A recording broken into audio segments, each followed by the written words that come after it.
Good morning friends, કેમ છો બધા? સૌ મજામાં હશો, કુશળ હશો.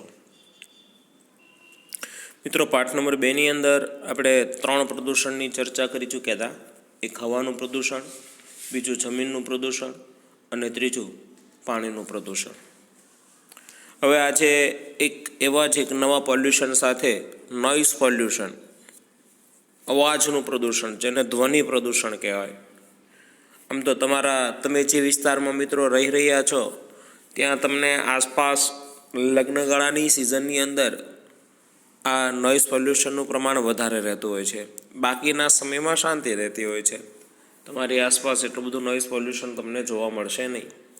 પરંતુ ઘણાને પ્રશ્ન એમ થાય કે ભાઈ, પાણીનું પ્રદૂષણથી શરીરને નુકસાન થાય, સ્વાસ્થ્યને નુકસાન થાય, હવાના પ્રદૂષણથી નુકસાન થાય, જમીનને પણ નુકસાન થાય, પણ અવાજના પ્રદૂષણથી શું કાંઈ નુકસાન થાય? 100%. મિત્રો, અવાજના પ્રદૂષણથી ઘણું બધું નુકસાન થાય.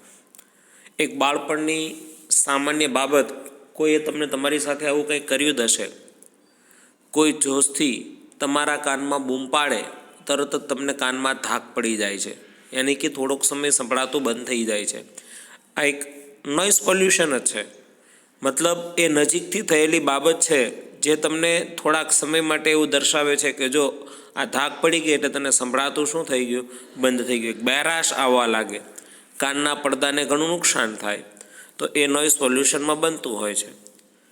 જ્યારે વારાઘડી આવો નોઇઝ પોલ્યુશન રહેતું હોય છે તો વ્યક્તિનો સ્વભાવ ચીડિયો બનવા લાગે છે. વ્યક્તિને ગમતું નથી.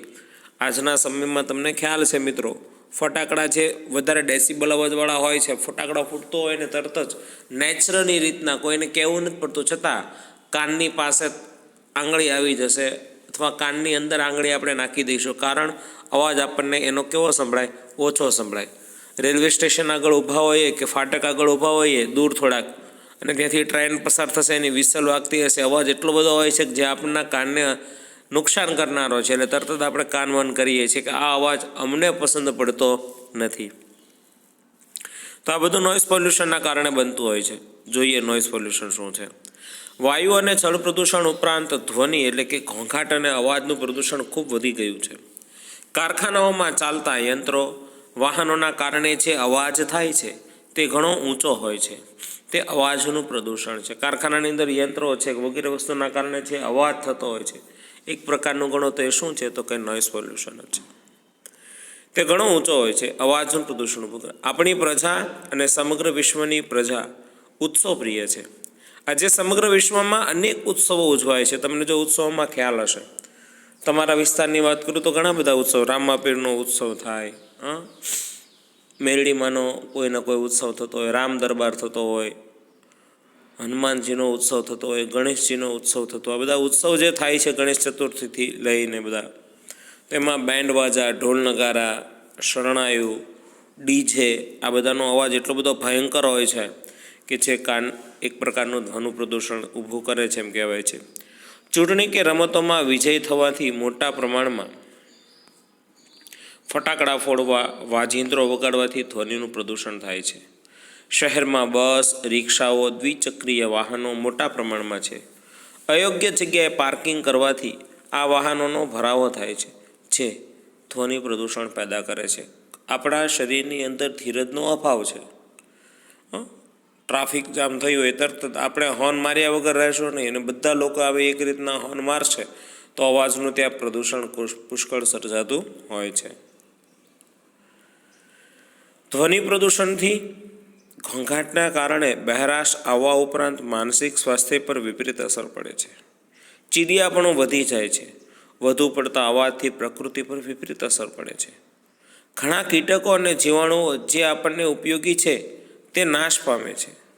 હોસ્પિટલ, શાળા કે દવાખાના પાસે નો હોર્ન, સાયલન્ટ ઝોન જેવા ચિહ્નો આપણે મૂકવા પડે છે. ખરેખર ધ્વનિ પ્રદૂષણની મારકતા ત્યાં દર્શાવે છે.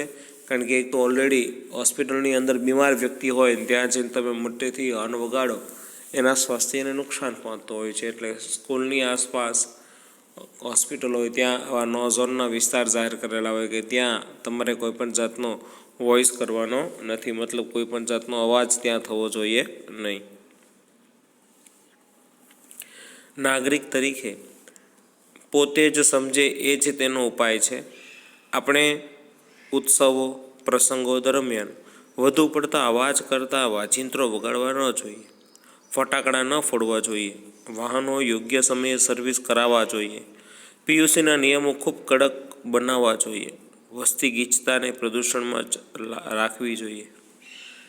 ખેડૂતોએ અવાજને નિયંત્રિત પહોળા રસ્તાઓને નિયંત્રિત કરવા વનીકરણ કરવું જોઈએ. એટલે કે નોઇઝનું પોલ્યુશન, ઉદ્યોગોના કારણે જે અવાજનું પ્રદૂષણ ફેલાતું હોય તો આસપાસ બની શકે તો જો વૃક્ષારોપણ વનીકરણ કરવામાં આવે તો નોઇઝ પોલ્યુશન ઘણું ઘટી શકે છે. વાહનોના અવાજને ઘટાડવા રસ્તાઓની આજુબાજુ વૃક્ષો ઉગાડવા જોઈએ. રસ્તાઓ અને સમજદારી જ આપણને પ્રદૂષણથી બચાવી શકશે. બાકી જો સમજદારી રાખવામાં નહીં આવે તો પ્રદૂષણથી હું કે તમે બચી શકવાના નથી.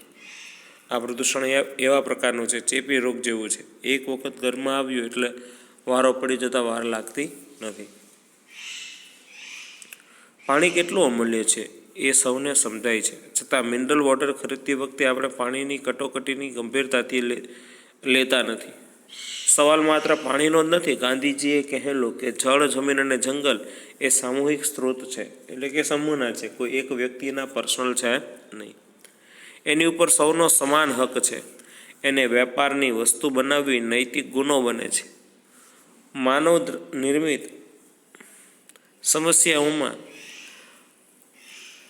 નિર્મિત સમસ્યાઓની જવાબદારી સહિયારી આધુનિક જનચેતનાની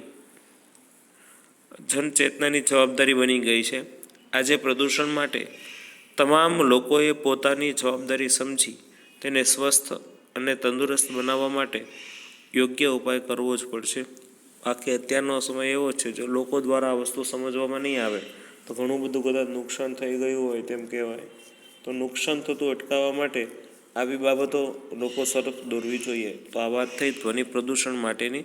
અને ધ્વનિ પ્રદૂષણને કારણે માનવીના સ્વાસ્થ્યને પણ ઘણી બધી નકારાત્મક અસર પહોંચતી હોય છે. માનવી બહેરો બનવા લાગે છે, બહેરાશ અનુભવતો હોય છે. આ બધી બાબતો ધ્વનિ પ્રદૂષણની અંદર લાગુ પડતી હોય છે. તો મિત્રો, આપણે આ રીતના 4 પ્રદૂષણની વાત કરી. સૌથી પહેલાં